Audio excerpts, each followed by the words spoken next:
Hello and welcome to the $1 Million Date with Jeff Gordon. I'm Fred Wagenhals of Action Performance Companies. As a leading manufacturer of licensed merchandise in the motorsports industry, Action Performance is proud to bring you this exceptional one-hour program, highlighting the history and challenges of one of racing's most cherished and sought-after achievements, the Winston Million. So sit back and enjoy this special presentation as we wish Jeff the very best on his $1 Million Date. Americans have always been in love with their cars. And this love affair is the reason stock car racing has been our passion for over half a century. What started out as simple contests played out on dirt tracks and sandy beaches has grown into the #1 spectator sport in the country. From the start, crowds would come from miles around to cheer on their local heroes who raced with wild abandon. Fans thrilled at seeing extraordinary cars race by at breathtaking speeds.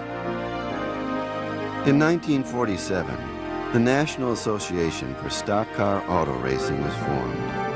Eventually, NASCAR and R.J. Reynolds would create a powerful alliance that would give birth to one of the great challenges in the history of automobile racing, the Winston Million.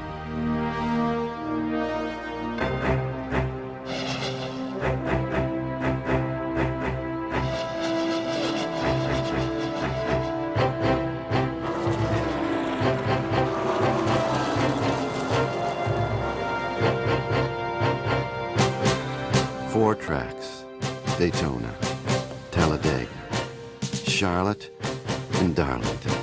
The crown jewels of NASCAR dare racers to capture at least 3 of their 4 checkered flags. And in the process, $1 million. Since its inaugural year, each driver has fallen short. Now, the latest suitor of the Winston Million prepares for his $1 Million Date. Down the straightaway they come for the finish. Bill Elliott with some very anxious moments. The left rear rubbing that quarter pedal badly coming off turn 4. And that's the guy that can win a bonus of $1 million.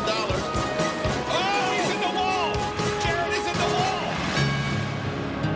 $1 Million Date with Jeff Gordon.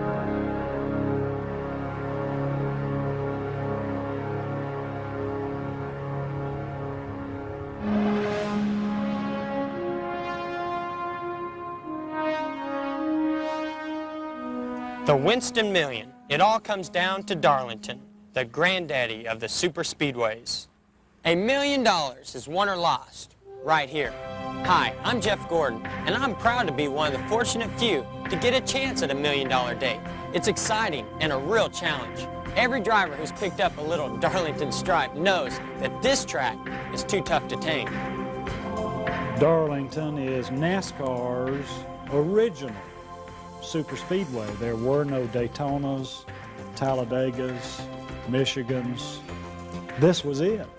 Harold Brasington actually built this raceway, and he was way ahead of his time.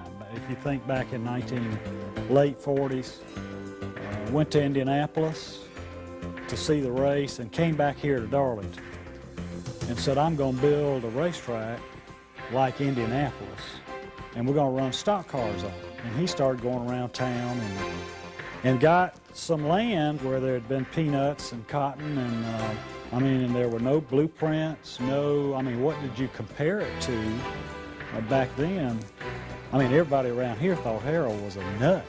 They thought I'd had a sunstroke, maybe my brains were French fried, but that wasn't so, because I had a dream and I was going to fulfill it. The original layout called for a true oval racetrack, but it had to be modified when the peanut farmer who owned the land insisted that his pond just outside turn 2 not be disturbed. This gave Darlington its unique egg shape and is one of the reasons the high-banked, narrow track is such a challenge. It was like a guy went in and started building the racetrack, and he built one end, and went off for a while and forgot what he was doing and came back and decided to add another end, but he had a different vision for that part of the racetrack. And the odds of you winning there aren't very good. It's a 1 3/8 miles, and it doesn't get any tougher. When you go in there, you know you got to race the track. Well, that'd be really nice if you're out there by yourself. But when you put 42 cars out there on a track was only ever meant to run 130 mile an hour on it max, and we qualified 175. So we're going 40 mile an hour faster than the track was ever meant for us to go on. You had all the cars, all the competition, and then the degree of difficulty there is higher than it is anywhere else. If 10 is the toughest, then it's a 10. It's a tough track. In fact, it's a little bit easier now than it was back then. Back then, had a one groove track through 3 and 4. And about the fastest way to get around the racetrack was rub the guardrail a little bit. Get up high and come off 4, real fast. And of course, when you did that, it would make a stripe of the guardrail right down the side of the car. And it sounded like the whole side of the car was coming off, but I think I run one race here that I didn't get up and rub the guardrail at the time. The Southern 500 made its debut here in 1950. People laughed at the idea of stock cars racing for 500 miles on an oval. That had never been done. The question was, would people even come to watch? As it turned out, it seems like everybody in South Carolina showed up. They had 25 or 30,000 people. I mean, they had a car of every make.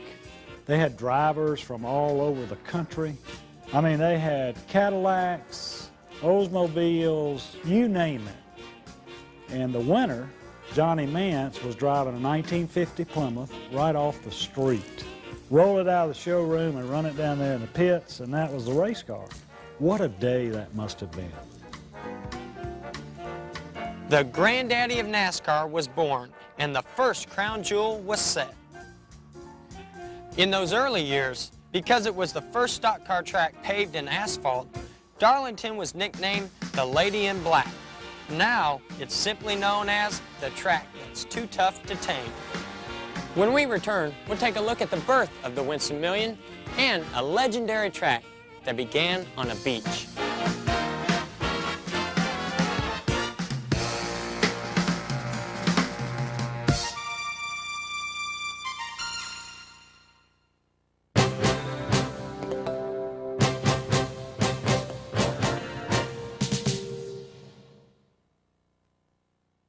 I really look forward to starting the new racing season. When expectations fill every owner, driver, crew chief, and mechanic, it can only mean one thing: the Daytona 500.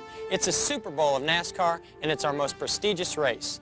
In 1936, on a stretch of beach in Daytona, Florida, race-hungry fans gathered to watch stock cars battle the sand, the wind, the tide, and each other in a grueling race. In the end, the sand defeated most of the drivers, and an early tide stopped the race short, but racing fever had hit Daytona.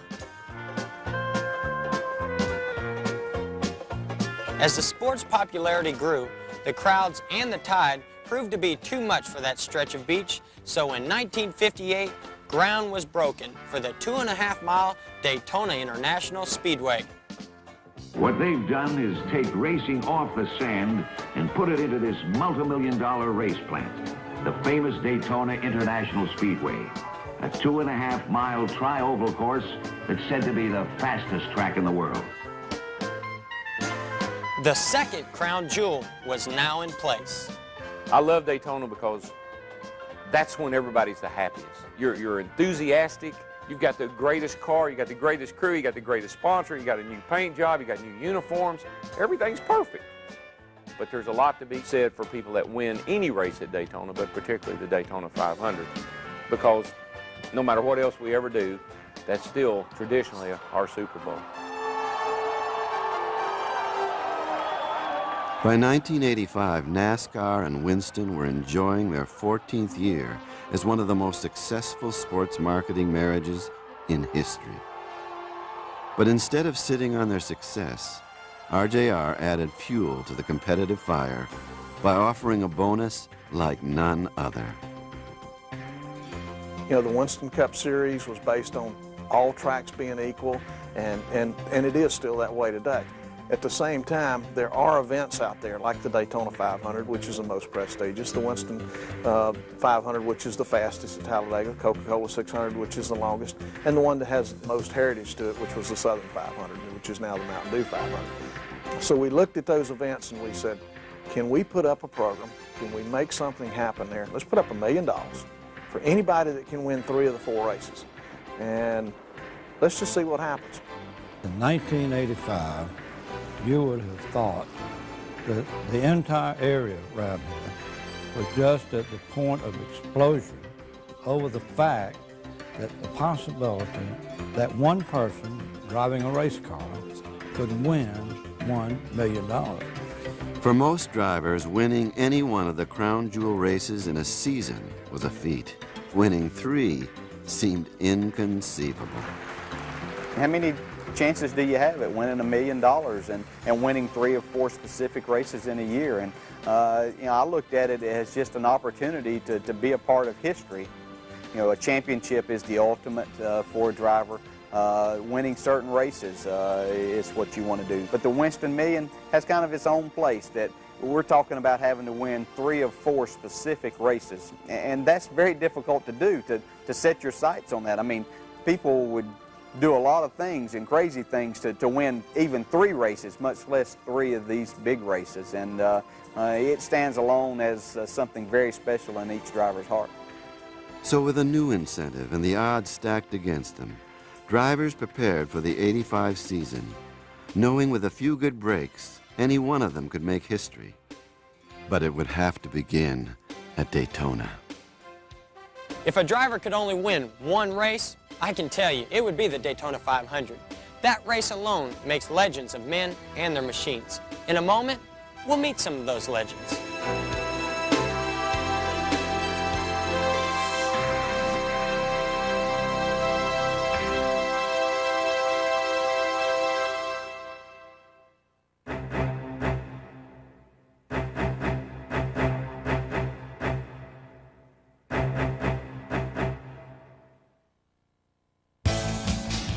Long before R.J. Reynolds conceived of rewarding drivers with a Winston Million, 2 legendary champions accomplished the Triple Crown achievement.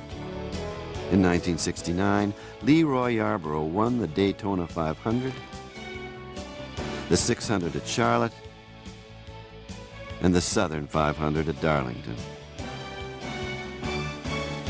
Many would argue that Yarborough was one of the most talented drivers to ever sit behind the wheel of a race car.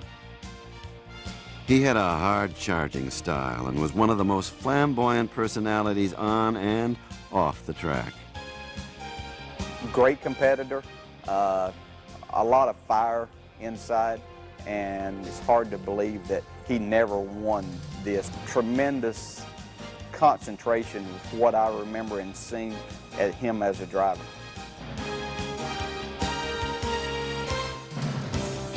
When David Pearson hit the NASCAR scene in 1960, track promoters called him Little David because of the way he rode into town and slew the big-name Goliaths in the area. At the 1976 Daytona 500, Pearson left the crowds breathless with one of the most dramatic finishes in NASCAR Winston Cup history, overcoming certain defeat and arch-rival Richard Petty. As they hit the banking, they're 3 abreast with a lap car. Pearson moves in front of the STT Dodge. Petty comes back to the inside. They almost touch as they move down low in the banking. They're going to be side by side as they exit the bank and head for the finish line. Richard Petty goes back in front. They both spin. They're in the wall. Petty is sliding, slamming into the wall. He's coming down toward the finish line. Will he make it? He's still moving. The car stops 300, 400 feet shy of the finish line. Pearson is still running. Here's Petty trying to fire to come across the line. David Pearson moving down through as they come to the stripe. The winner is car number 21. When we hit, I didn't know where he was at, and I was spinning around, and the Wood boys said I was on the radio talking to them while I was spinning, hollering, "Where's he at? Where's he at?" Because I couldn't see him on kind of the smoke and stuff coming up. But after we stopped and everything cleared, you know, I kept on going. On the wings of that amazing victory, Pearson went on to claim the checkered flags at Charlotte and Darlington. And if David Pearson was driving right now, he'd still be hard to beat, because when you got him in places like Charlotte, Darlington, the speedways, super speedways, he was practically unbeatable. He was smart. He had a wonderful crew. He had a Ford, but he was still the car to beat. I loved the way he raced. Pearson was one of those kind of guys. When I was in my prime and when I was winning a lot and he was still going along pretty good in the 21 car, I'd always, man, you'd see him. He's just ahead of you, and you're just about ready to lap him. Boy, if I get that 21 car lap down, I'll win this race, no doubt about it. And you're driving, I mean, you're driving your heart out, and he's just right up there, and you're going, and then the caution will come out. And the next thing you know, you're riding along under caution, and you've raced a little while, and you look over, and there's Pearson right beside you. And he's sitting over there, and he's got that little sly grin on. He pushes that cigarette lighter in. He lights that cigarette up, taking a couple of drags off that cigarette, and you say, uh-oh, I think I'm in trouble. And you can pull them gloves up as high as you want to. You can pull them over your elbows, and he'd check out on you with 10 to go every week. He must have won every race I ever saw him win. You didn't even know he was out there. You'd never hear anything about David Pearson until 10 to go. And you'd look over and you'd say, where did he come from? And man, when he got there, he was gone. He was the silver fox. There's no question about that. I saw him do it to Richard. I saw him do it to Cale. I saw him do it to Bobby. I saw him do it to Darrell Waltrip. So he's my hero. Silver Fox. By any name, David Pearson was one of stock car racing's all-time greatest. At the end of his career, he had amassed an incredible 105 Grand National Winston Cup wins, and his achievements of 1976 would not be challenged for a decade. Well, in 76, I won Daytona, Darlington, and Charlotte. I didn't get the money, but they wasn't paying the money back then, since they're doing now. So I talked to Jeff a while ago, and I told him that Jim Hunter told me if he won it, he would give me half of it. That's the reason I'm here today. You know, the Charlotte Motor Speedway is a special place to me. That's where I picked up my very first NASCAR Winston Cup win. That was an emotional day. As the track at Daytona was still under construction, the dream of building a third super speedway was becoming a reality in Charlotte, North Carolina. In its inaugural race in 1960, the newly paved surface of the D-shaped track began to break up under the pressure of the thundering steel and rubber. The winner took the checker by dodging chunks of peeling asphalt and debris. So from a rough beginning, the third crown jewel emerged as the Charlotte Motor Speedway, home of the longest race in NASCAR, the Coca-Cola 600. That is a driver, it's a race that you'd like to win, because that's a grueling race. That other 100 miles, it sets that race apart from all the others. There are no other 600-mile races. I mean, you're looking at a race that's getting right on the verge of being an endurance race.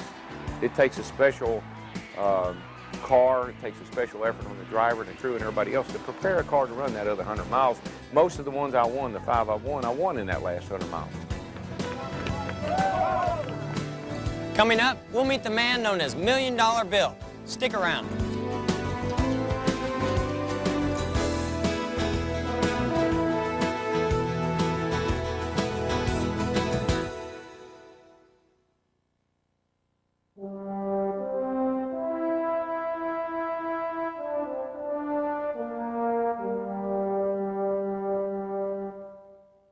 This is Darlington's historic Brazington Grandstand. Isn't this great? This is the only covered seating left in NASCAR.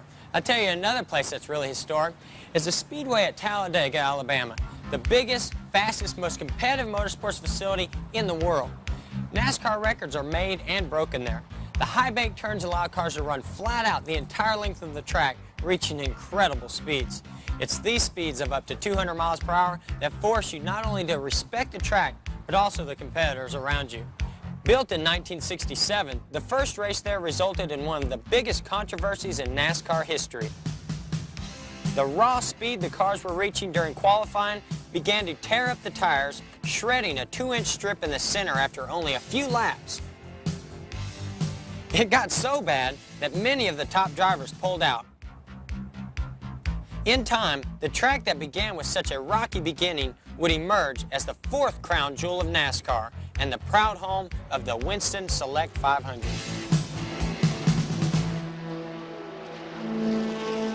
At Talladega, a fearless driver from Georgia would set the world stock car qualifying record in 1987.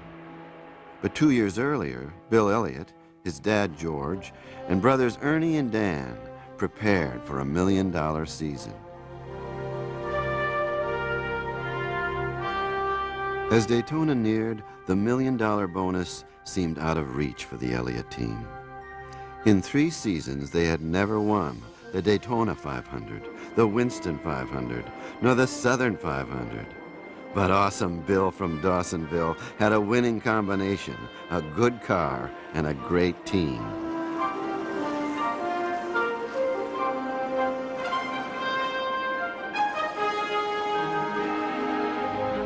The number 9 Melling T-Bird screamed a victory.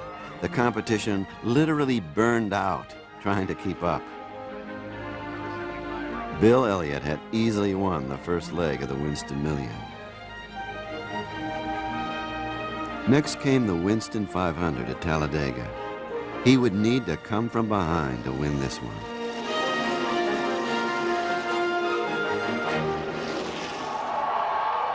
The hard-earned victory brought Elliott a win away from the million. He needed a win at Charlotte. He was comfortable there and knew the track well. But nothing could have prepared this young man, who was more comfortable under a hood than in front of a microphone, for the crush of attention that was to come. After only 13 laps, it was clear that the Winston Million would not be won on this day. Darlington was Bill Elliott's last chance to grab the brass ring. Once again, all eyes were on number 9. And by the time we got to Darlington, I mean, the frenzy had built. And poor guy couldn't even work on his car, you know. He's being pulled in every direction. He ended up having to have highway patrol escorts everywhere he went. It really turned into almost a circus. And so I think we all learned from that. We didn't know how big it was going to be. We didn't realize when you gave a guy $1 million to do something, it's going to cause that much interest. First year, I told our chairman, Jerry Longman, it's only been done twice in the history of the sport. We probably won't have to pay this out. It'll be a great publicity program for us, and it'll work well.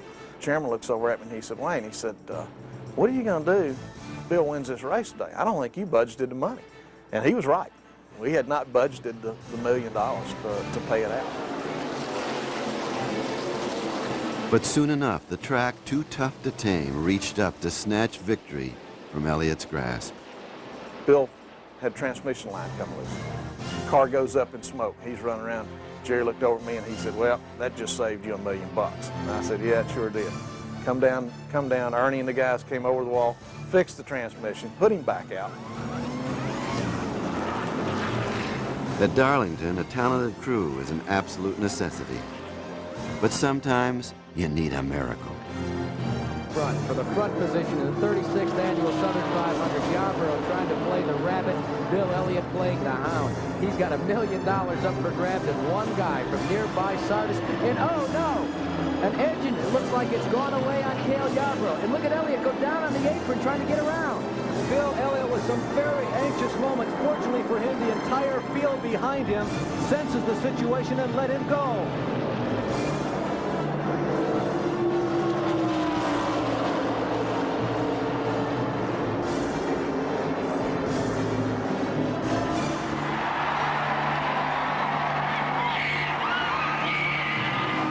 Bill Elliott had tamed the track at Darlington and raced his way to $1 million victory. This is the kind of moment that you're going to want to share with your entire family. There he is, Bill Elliott, savoring the spoils of victory, and a well-deserved victory it is. Getting into the car with Ned Jarrett for the special victory lap.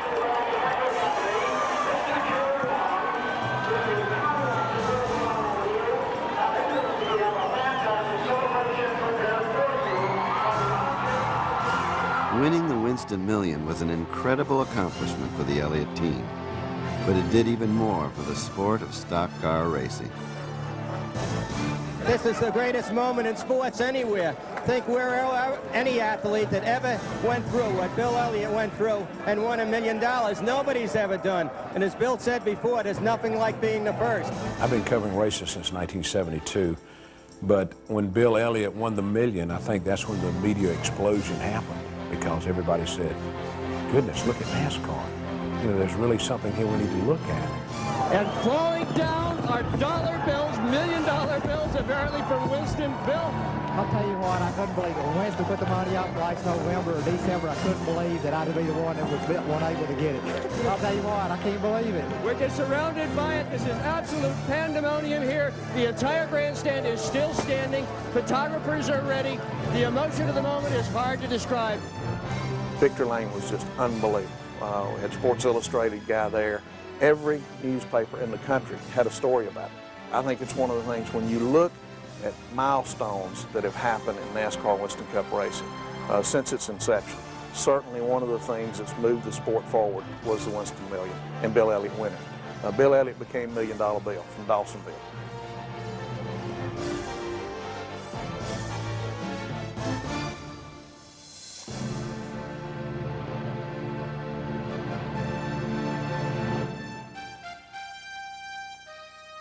When we come back, Darrell Waltrip, Davey Allison, and Dale Jarrett take their shot at history on a $1 million date.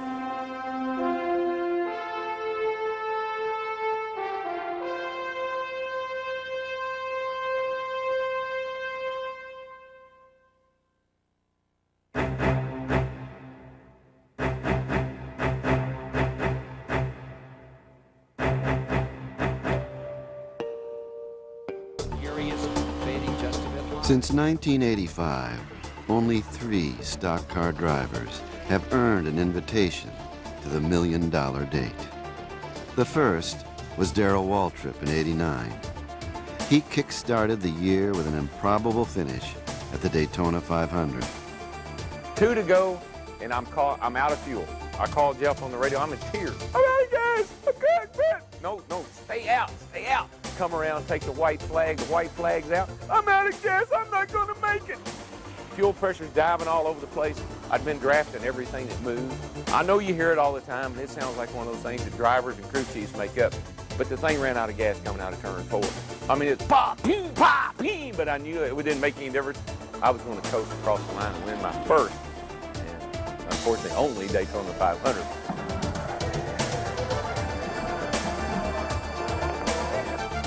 After losing at Talladega, Waltrip and his tied car rolled into Charlotte and captured their second crown jewel at the 600. It was cause for celebration and Darrell's own Icky Shuffle.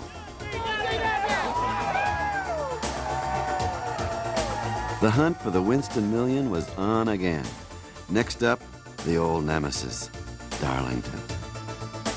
Early on, Darrell pushed his Monte Carlo to the limits, running it hard, too hard. He's running right in front of Brett Bodine, up to the wall, and there he goes into it.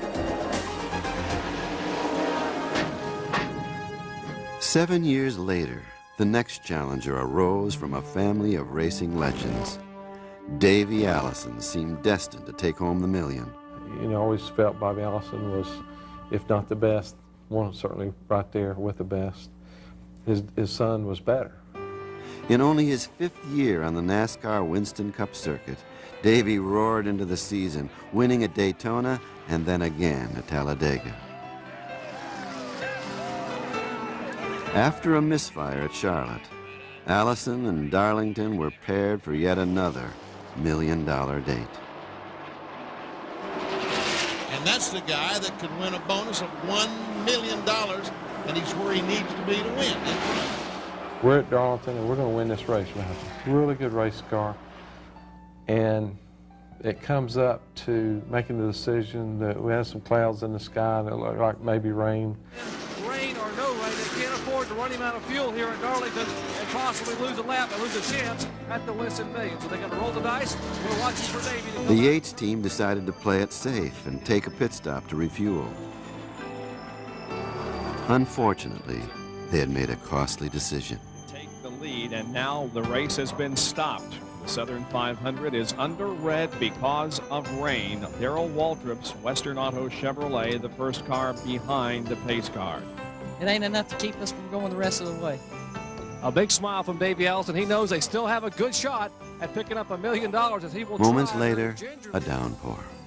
The race was called, and once again, a driver's $1 million dream was doused.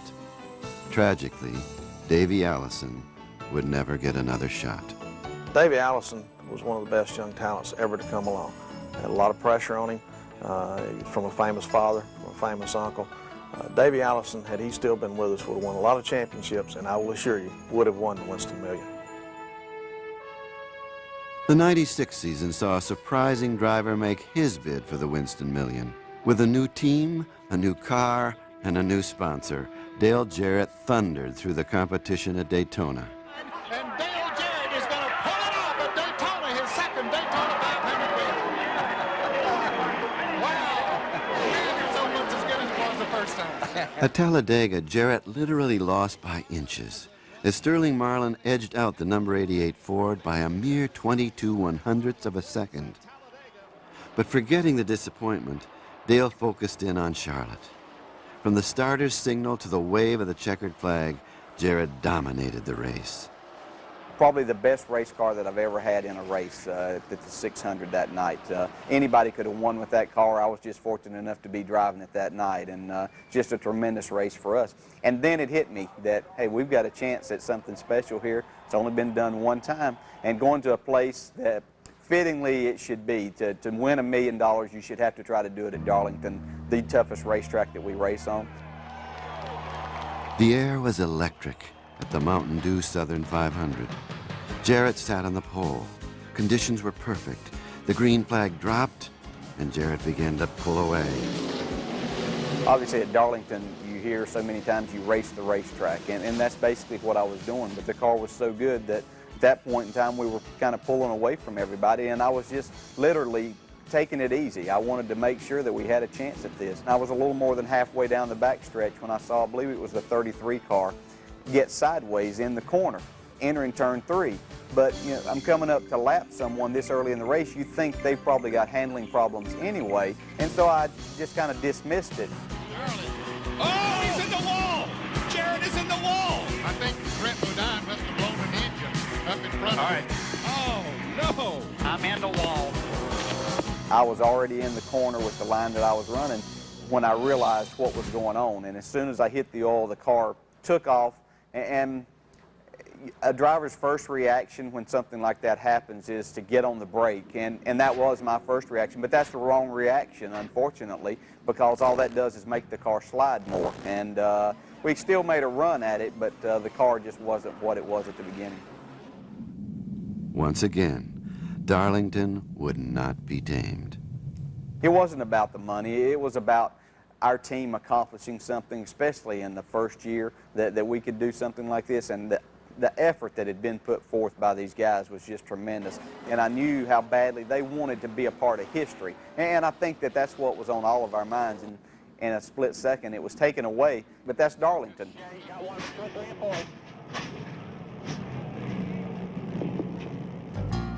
You know, I wrote a poem about Darlington. It was actually right after the Winston Million, and I didn't win it. But I love Darlington in the spring. I love Darlington in the fall. I love Darlington in the winter circle. But I hate Darlington when I'm in the wall. Easy boy, easy boy. He's all right.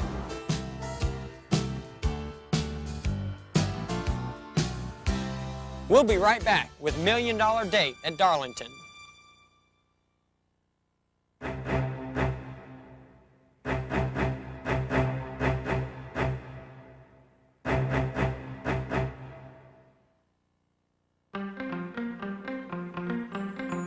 In the rich 12-year history of the Winston Million, just one driver has tamed the track at Darlington. Only 3 others have even earned an invitation to the $1 Million Date. That is, until now.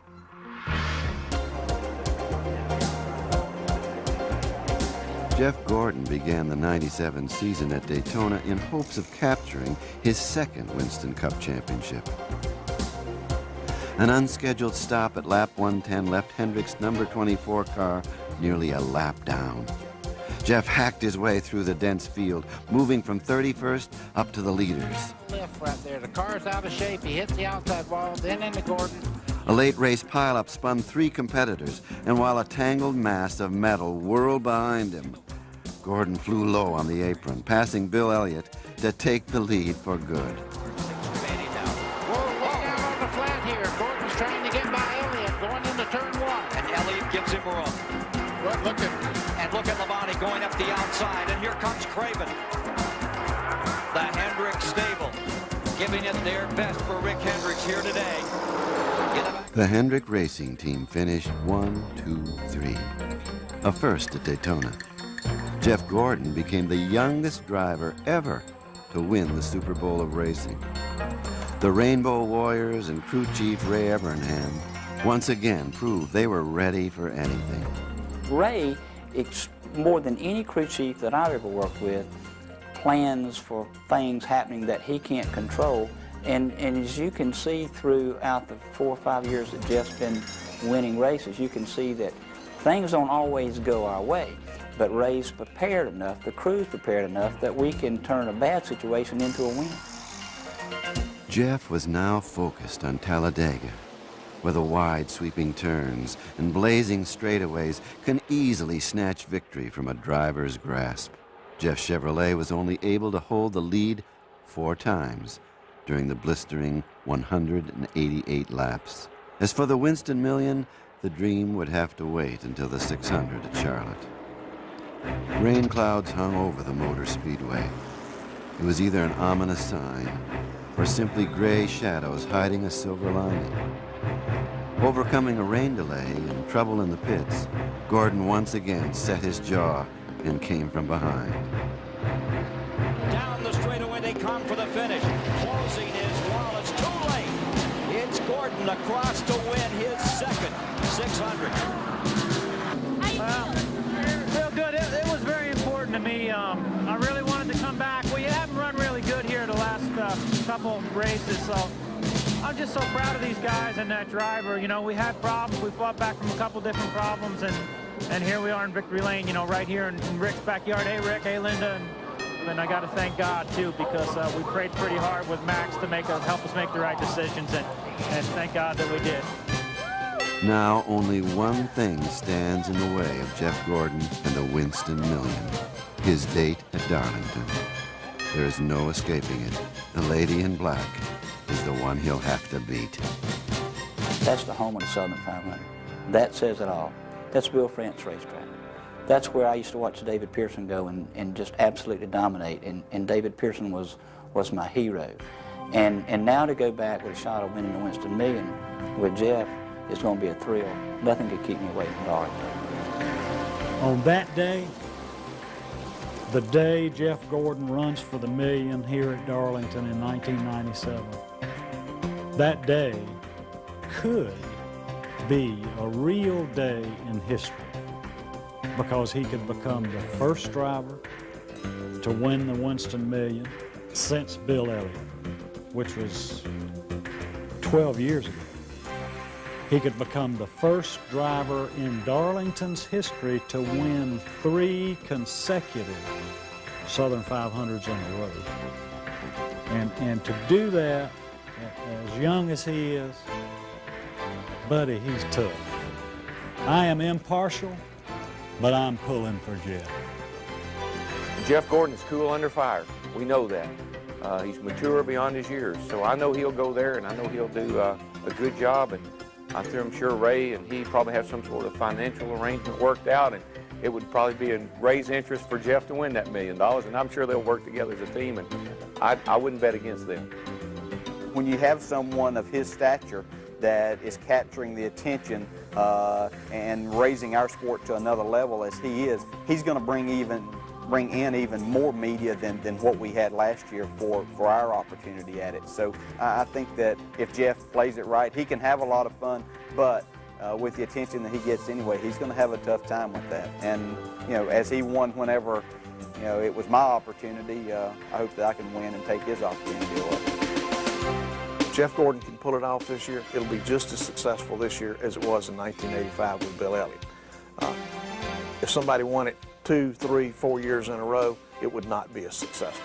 I don't think there's ever any danger of somebody winning it 2, 3, 4 years in a row. That I'm banking on.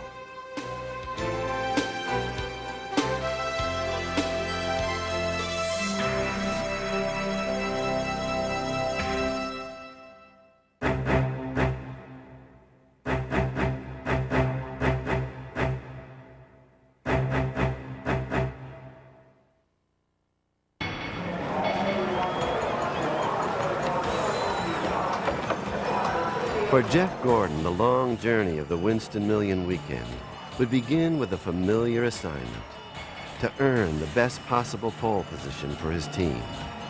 While the results of qualifying would not determine the team's final destiny, they would impact strategy and preparation. Crew Chief Ray Evernham worked hard not to change their proven recipe for success. In treating this race like any other, he hoped to keep his driver focused on the usual game plan: teamwork, resulting in victory.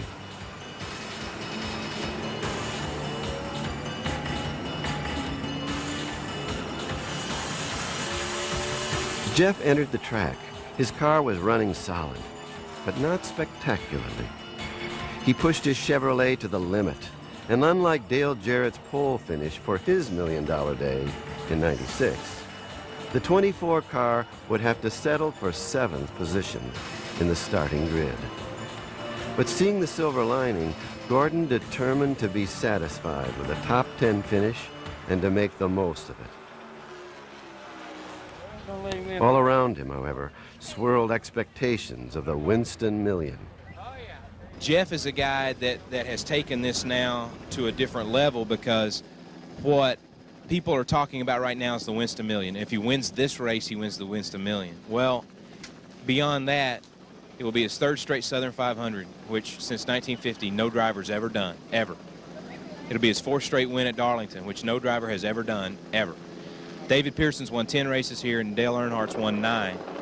Neither one have won 3 straight Southern 500s or 4 races in a row here. So the Winston Million is awesome, brings a lot of publicity. We have media here that we wouldn't have otherwise, but the accomplishment of what will come as a result of that is what's so impressive. The day before the race.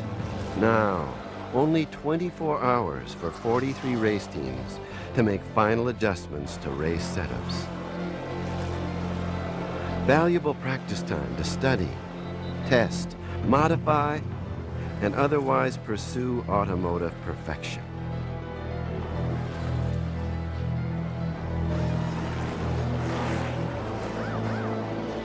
For drivers, it's a time to tune up not only their cars, but their minds. There's a peak racing mentality, a toughness that few are able to achieve.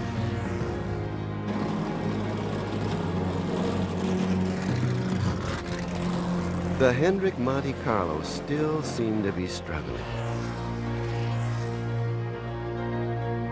Practice speeds were respectable, but at this rate, a 4th or 5th place finish seemed more likely than a $1 million victory.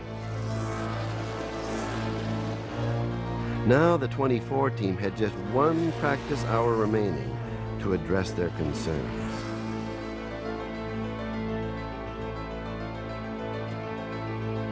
I think we'll know a lot better after the final practice today. We had a slight little problem that they had to work out, so we missed some valuable practice time this morning, but hopefully they'll get that this afternoon.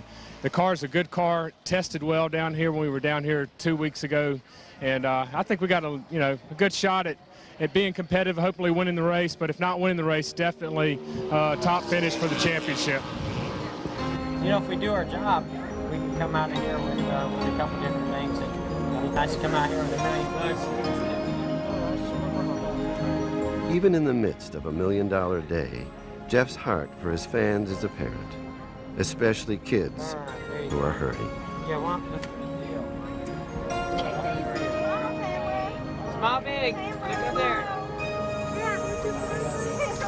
In his fight to raise awareness for those in need of bone marrow donors, Jeff named a very special young man named Andrew Jackson as his assistant crew chief for the race. Andrew suffers from leukemia.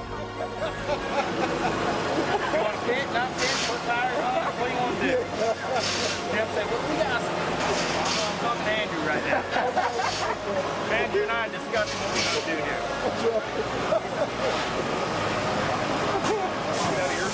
I got it. That's for me? Lucky Raven's foot, right? I need some luck. No, you don't. The last young guy that came down here that had a chance to win the $1 million, who kept him from it? Yours truly. Now, I didn't take any great pride or joy in doing that to Davey, and I sure wouldn't take any pride or joy or feel like I was a great accomplishment to keep Jeff from winning it. But if we came down to the end of that race, and it was just me and him, you can believe one thing. He'll have $1 million worth of trouble on his hands, because I ain't going to roll over and play dead, I can tell you that. And I don't care if he's going for $100 million. I need to win a race, and I'd give $1 million to win a race right now.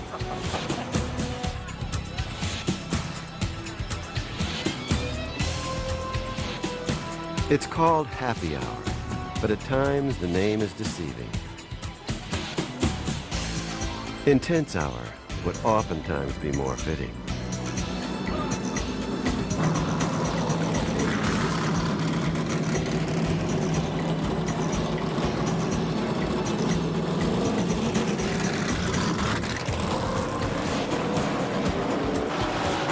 The Hendrick team would be reminded afresh how thin the line between success and failure can be at this track.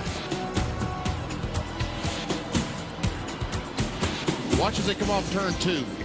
They're just practicing, but Gordon gets the car about 30 degrees sideways, touches the left rear tire on Schrader's car. Schrader, meanwhile, brushed the wall when they came off the corner. It was just 6 inches from disaster for both those cars. Happy to be in one piece, the crew and driver of the 24 car must now trust in their preparation and hope it's enough for tomorrow.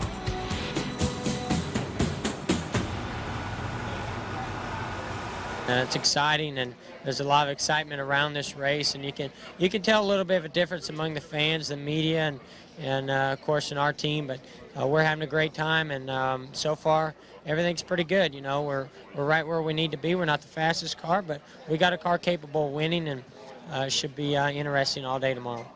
There's a little known fact. When Jeff first came around, he signed a piece of paper with me that I've just been holding for just the right time.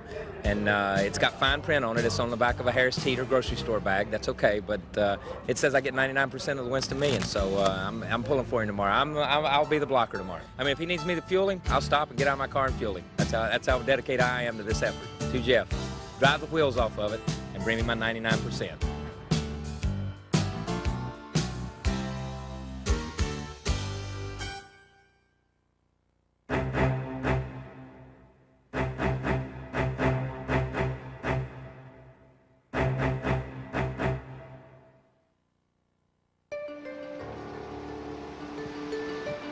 Race day at the Southern 500 at Darlington. Fans arrive amid early morning fog.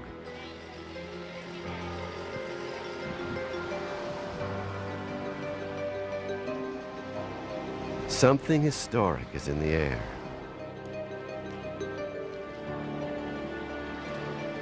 Another chapter in the history of the Winston Million will be written today.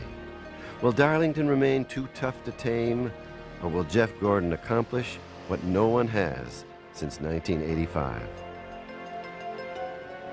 You know, so many things are out of your control here on this racetrack that you just never know what's going to happen. Like Dale Jarrett last year, he was sliding along there in the lead, no worries at all, and all of a sudden he's into the wall. And that kind of thing can happen here, but I guess that's one of the reasons that to put up $1 million, this track can jump up and bite you at any given time. The $1 million day is it's a big day for Winston Cup racing. Obviously, it's a big day for Jeff Gordon and the 24 team. It's a big day for all of us too, because we go try to beat him. We try to keep him from winning that $1 million, and it's tough to do when you got $1 million on the line to try to take that from somebody. But our sport that's just the way our sport's built, is to be competitive and to bring the very best piece you can bring every week. And I think when we have a deal like this, everybody steps it up just a little bit, because if you can be the guy that keeps somebody from doing that, it means a lot of exposure for you as well. I'm not going to be pulling for Jeff Gordon today, because you know who I'm pulling for, and I think that DJ's going to do it. I don't know if this means anything, but I counted the flags in the infield yesterday, and I could count at least 12 Earnhardt flags and only 4 Jeff Gordon flags. Now, I don't know what that means, but it's got to be a sign of something coming. Oh, Bill Elliott today, starting second. I definitely sure Jeff Gordon's going to win the $1 million today. The invocation is at 12:53. The national anthem is at 12:55. As partisan fans fill the stands, drivers receive final instructions regarding one of the toughest tracks they will face all year. This is probably the racetrack where there's 2 races going on. The drivers have to race each other, and they have to race the racetrack also. So there's a separate race going on there. If they got to pay attention. The walls are just pretty close to them because you know where the groove is. And then you throw the history of Darlington being the first big track in the Cup Series, all the tradition.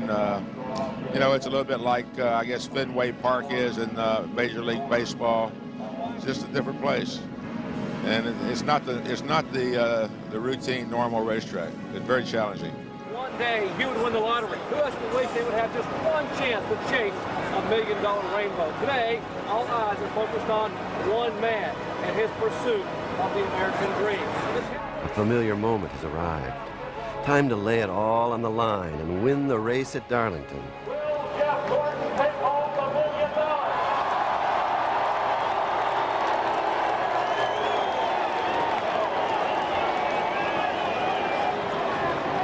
Although Gordon has won the last two 500s here, this time the stakes are higher and the focus greater.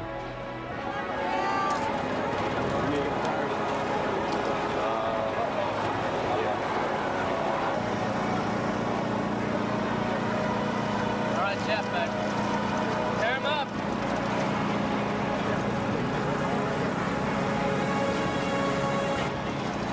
Gentlemen, start your engine!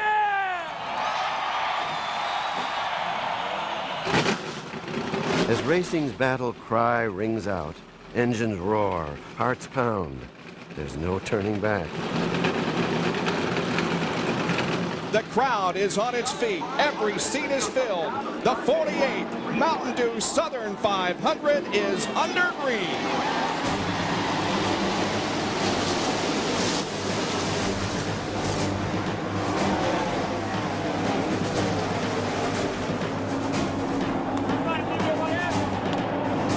Gordon started the race strong, charging hard to settle into third place behind Dale Jarrett and the leader, Bill Elliott.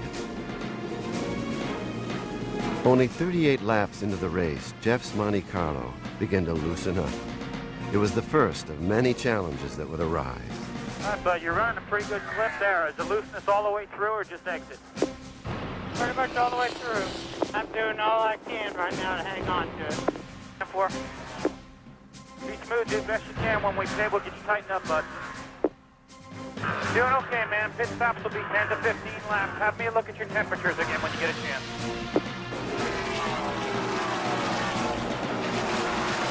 Eager to do what they do best, Ray Evernham's crew prepared for their specialized kind of battle in the pits.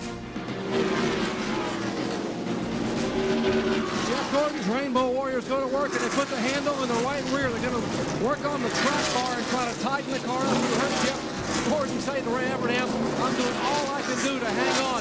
Great pit stop on the right side. They cleaned the grill. Jeff just reported the water temperature was really getting up. Watch him brush that front grill. 18.2 seconds. Great pit stop. That's the kind of stuff that can win you $1 million. The Rainbow Warriors had gained their team valuable seconds, and in the process, a lead. As the race wore on, a dogfight developed between four armored warriors: Elliott, Gordon, Jarrett, and Burton. Okay, let's catch up them guys. Still loose? Yeah, 10-4. It sure feels like it's in the rear. 4. Pressing Bill Elliott with 164 laps to go, Gordon heated up his left rear tire. Jarrett and Burton took advantage. Then another challenge. Rain clouds reminiscent of those that drenched Davy Allison's $1 million date were moving in fast. Gordon and Evernham knew they must make their move. Rain or no rain, the time was now. Michael Walker's running a very high line through the corners, leaving it open for Jeff Gordon. He's going to take advantage of it and take that second spot. Expect the unexpected in this sport. A rare opportunity arose for the 24 car. The caution just came out. Don't you love it when plans come together? That's something. Deciding to pit to take advantage of the rain caution, Jeff and Ray made a valuable gamble. As war waged in the pits, the Rainbow Warriors proved once again their dominance. After the dust settled, Jeff Gordon was in first place. Trust me, if he wins $1 million today, Jeff Gordon, he and this entire team will have worked for it. They will have earned it. Then, suddenly, as she had done 3 times before, the lady in black struck. Sorry about that. This might be able to save us. I should never hit that wall. All right, well, just be careful. Don't slow down to stop. Just give that right rear a tug. Oh, once again, he's right up against that fence, so close. Folks, I'm telling you, the kid is trying so hard to stay in front. Just be smooth. Don't hit the wall with it. If this thing stays green, Jeff's wounded Monte Carlo maneuvered the track like it was in a minefield, avoiding disaster as Ward Burton spun by. The left rear tire continued to smoke because of the damaged fender. With 25 laps to go, Jeff would try to hold on.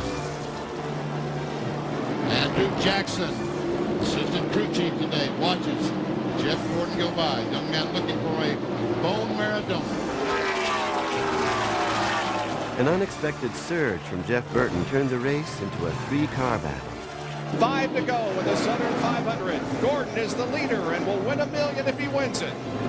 And I'll bet there are millions of race fans out there standing in their living rooms right now, waiting to see if Gordon is indeed going to do it. To back off and let Burton go. Jeff Burton now goes into second position. There are less than 3 laps to go. Boy, he's gained. He picked up a bunch that time coming off at turn 2. Looked like Jeff Gordon had to get off the throttle that time off 2 for some reason. And Burton closes in. There's a certain desire that gets in a race car driver when it comes down to a finish, and you got a shot at winning. You see those checker flags waving, or you see that white flag wave, you know you got one more to go. You do just about anything it takes to get there first. Here he goes, look here. Oh, they make contact. And they make contact. They go down into the corner side by side, and Jeff Gordon holds off the challenge. This is the last lap of the race, folks. Here he comes off of the 4th corner. Jeff Burton will make a challenge off the corner onto the straightaway. Yeah, we did But Jeff Gordon wins it. Holy cow. Jeff Gordon had reached a new milestone in his remarkable career by overcoming handling problems, a wall collision, and a fierce challenge from Jeff Burton to earn an unprecedented 3 straight Southern 500 victories and become only the 2nd in history to win the Winston Million. Let me get out of this car. Somebody break this car out. Let me go around and high-five everybody. Wow.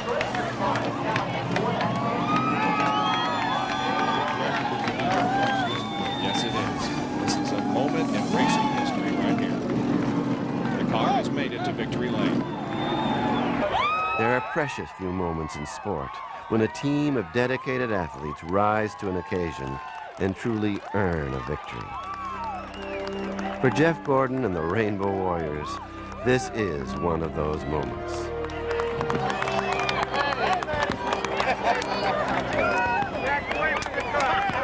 One minute. Show me the money. I got to thank the good Lord for always being on our side. This was his day, and I tell you what, he certainly shined on us today. And oh man, I tell you, this is unbelievable. $1 million. I mean, I just don't know what to say, what to do. We should not have won this race. I really don't feel like we should have, but we found ourselves in position due to some great pit stops to get out front and a lot of desire to win this thing. 100,000 of this is going to go to the Bone Marrow Foundation for the Leukemia Society. We got Jonathan here in our pit today. He needs a bone marrow transplant. We're looking for a match, and the least we can do is at least give $100,000 to the Bone Marrow Foundation. Thank you. It means so much to do it as a team. You know, this is something they can all look back on, and everybody that worked on that car and worked in the pits today can say they contributed. You know, and I think that's more special than anything. Everybody that worked on that race car, everybody that worked in the pits today, everybody can be part of that. They can look back and say that they contributed to winning this, you know, this $1 million. And it's not so much the money, but it's a part of racing history. And you know, this is a great race team, and I feel very, very fortunate to be part of it. I tell you, this is a great way to end it all, and I never dreamed that it'd actually come down to this and that we'd actually win the million. And you know, looking back at the history of this race and the history of the Winston Million, I mean, there's just so few people that had ever even had the opportunity, and we were given the challenge and we were able to come through. It's a great feeling. Now I know how Bill Elliott felt back in '85, and I remember him saying, you know, I just can't believe it. I can't believe it. And that's really the way I feel. I just can't believe we won the million. Jeff, congratulations on winning the Winston Million. What can I say? The phenomenal success that you've had, where's it going to be in from here, guy? How many championships are you going to win? Best of luck, great success. You're certainly an attribute to our sport, and we're honored to have you as a Winston Million winner.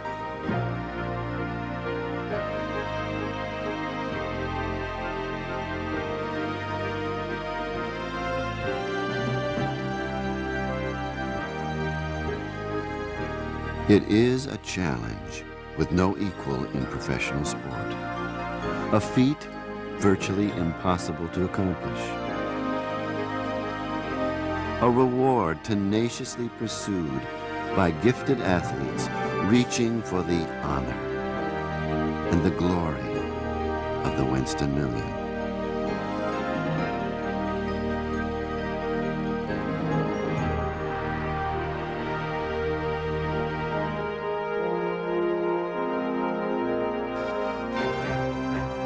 Well, I hope you've enjoyed our look at the Winston Million.